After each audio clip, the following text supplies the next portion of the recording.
Hey guys, today we're going to continue my Delusion series.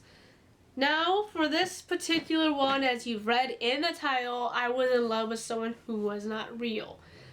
I do have many delusions that kind of root off from each other and expand it into a world that is hard to explain. So I'm going to try my best to explain them and explain them in parts for different videos because it is larger than life, I basically can say.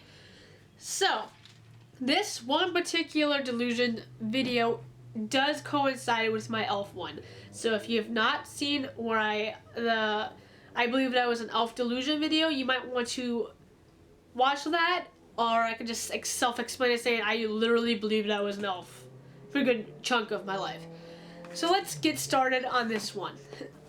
I do have writings, so if I'm looking down, it's because I'm looking at this. Why I have writings, for those who do not know, I literally have the worst memory ever.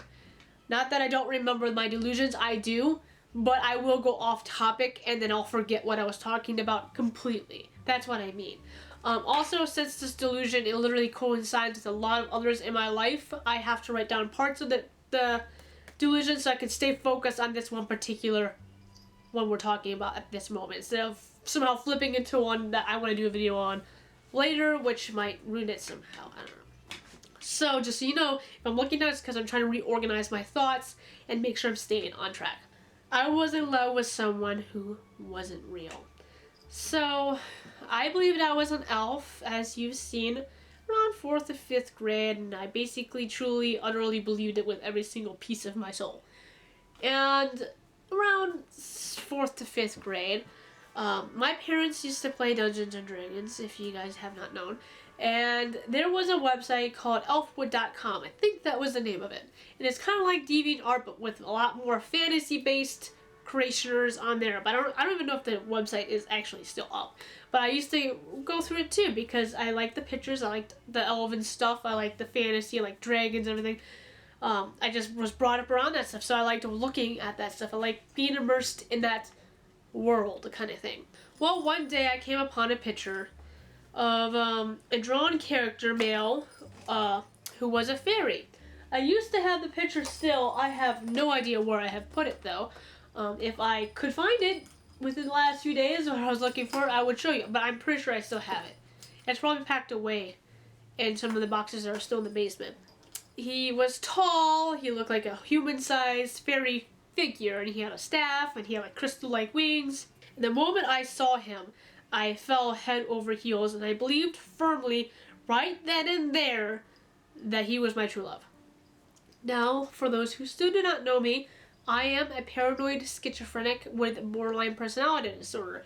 Delusions are a thing for me, and when delusions occur, they are real for me. It's not like you could say, oh, that's not real, that's fake, and think that I would just automatically believe you. It's not a thing. It becomes entwined with you personally. It becomes a real life for you. I believed he was my true love.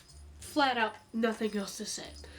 When I saw him, immediately I thought his name was Bega, and he was half elf, half fairy. And the reason why he wasn't here in this world with me was because he was stuck in another world, a different realm. And the reason why I was here in this realm was because I was reborn as a human. And the reason why I was reborn as a human in this world was because I was cursed in my past life. Someone didn't want me in that world anymore, and I did not know why. One day I met my friend, I'm going to have to put different names because I don't want the real names getting out. Her name was Sarah, and I knew her from 4th grade, but we got closer and closer as my delusions started to grow, because I started talking to her about my delusions.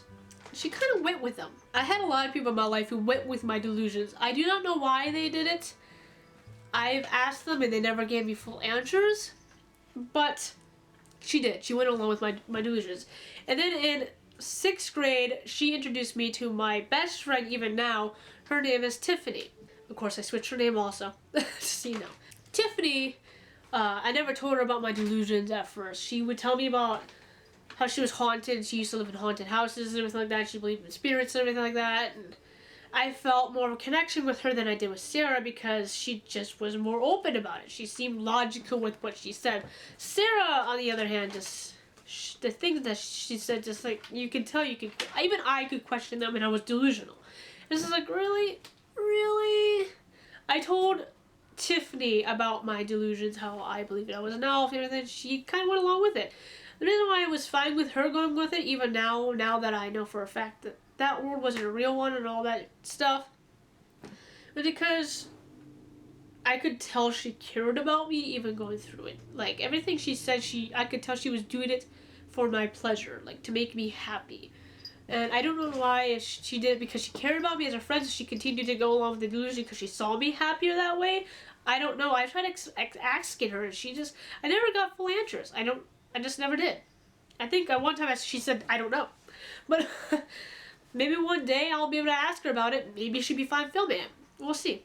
Sarah and Tiffany claimed that they had abilities. Sarah claimed she could see into the past during our before past, not our human past, and she could see into the future. But her abilities were unstable, meaning she couldn't control when they happened. And Tiffany was the same, but she had this ability to close her eyes and like transfer her spirit to the other world so she could communicate with people from that world. But it was more of a spectral appearance than anything else. And she had to be in a complete silence when she had to do it, and she had to completely focus, and she couldn't control it either. So I started trying to find ways for them to control it. I taught them how to concentrate and all this stuff, thinking that I was actually helping them with their abilities. Because they told me, oh yeah, that's helped, or I see this, or I see that. So I believed that I was helping them. But then I started questioning, if these two girls are also from that world, which they said, I don't remember what Sarah claimed she was. I think she claimed she was some kind of magic user, some kind of half cat thing, I don't know. And Tiffany believes she was a shapeshifter. I'm just going to leave it at that because her character, what she created, I actually want to use in a book one day, and I don't really want to say what it was. I questioned, like, if you guys came back with, abilities, why didn't I? And I would ask that a lot. Like, why was I here and I don't have anything? Why can't I see into the future? Why can't I see into the past? Why can't I bring myself to that world where Bega is? Because that's where he's trapped. And they said, well, obviously, whoever cursed us had a great deal of fear with you. They were fine with sending us here because we were helping you, but you were the real reason they became afraid. You're the real reason why they sent us here. So, whoever cursed us sent us here to this world, and they wanted to make sure I was completely stripped of anything because I was the reason why they were afraid. They never explained why. I just never got an answer about it. I was the most feared one.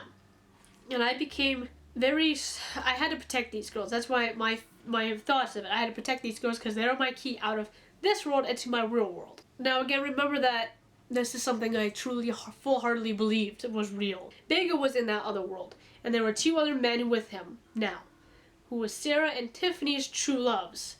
One was named Link, and he was Bega's younger brother, but he was full-blooded elf. And the other was named Slick, and that was Tiffany's true love, and he was kind of like a spirit of some form or something like that. But the girls called them guardians. They were our guardians. They were meant to protect us. Obviously failed because we were cursed and sent to this world. Well, good job, guys. But anyway, for whatever reason, they couldn't get us back to this world, and they were trying. And Tiffany would go back to them and talk to them, and communicate with them to, help us or whatever, but obviously we never, ever did anything. I would always ask Tiffany to go there, ask them what we need to do. Do we have to sacrifice spiritual souls, like ghost souls? Maybe do we have to go ghost hunting? That's literally what I thought we had to do. Maybe we have to go after these particular ghosts. I would call them phantoms. And do we have to go after these particular phantoms? Because when you're in delusion, your brain comes up with things itself to continue the non-reality for you. And I thought we had to go after 7 phantoms, and if we go after these 7 phantoms, collect their souls into these bottles, we'll be able to release ourselves of the curse, or something like that. I don't know how my brain came up with this stuff, but it did. I even made myself an Ouija board and everything. I know all you people out there who think I'm possessed demonically, I had these issues before I made that Ouija board. I'm not demonically possessed. I absolutely hate when people bring that up. Basically, that's all I can say without going into the other parts of the delusions. But I can tell you, though, from what I just said was, Believing that I was in love with this person who wasn't real literally tore me from real life relationships. No, it didn't stop me completely from having relationships. I always tell myself that if they ever were to come to this world, or I'll be able to get out of this world, that relationship is gone. I don't need them. I don't need them compared to what I need him. So basically, I thought, being childish, because it was when I was younger, that whoever came in my life was there just to entertain me for the time. Doesn't mean I wasn't attached to people, because obviously when they broke up with me, I was heartbroken. But that's what I always told myself in hopes to better process it, I guess. It kept me from a lot of decent relationships. It made some relationships unstable, because I was focused on a guy who wasn't real. It was pretty heartbreaking realizing that he wasn't real, that the things that I was caught up for years, mind you, years. That it was all not real, and it was heartbreaking, it was sad and depressing. So that's this video. It's hopefully shorter than my last one, but hopefully I explained that good enough so you guys have an idea where this delusion has gone to. I literally can't say anything else about the delusions until I make the next video, which I have to write down my memories and put them in parts for you guys, because it's a long one. I mean, maybe not much longer, but this delusion goes with another delusion, and this goes on for years. This all started when I was 4 or 5, not 4 or 5, in 4th or 5th grade. And it stuck with me until like I was 15. And I started really questioning it when I was like actually 18. I was like, this is not real, blah, blah, blah. Like I started really getting into it, but I still had parts of me that were saying, no, it's real, it's real. Because your brain is trying to make it real for you. So, I hope you guys enjoyed. I hope that helps you a little bit with the delusions. It's hard to put a delusion, just have a delusion video without explaining a little bit of a real life experience with it. But these are mine. A lot of other people have like believe they're Elvis and stuff like that, or being chased by the CIA or something like that. But yeah, I hope you like, comment, and subscribe.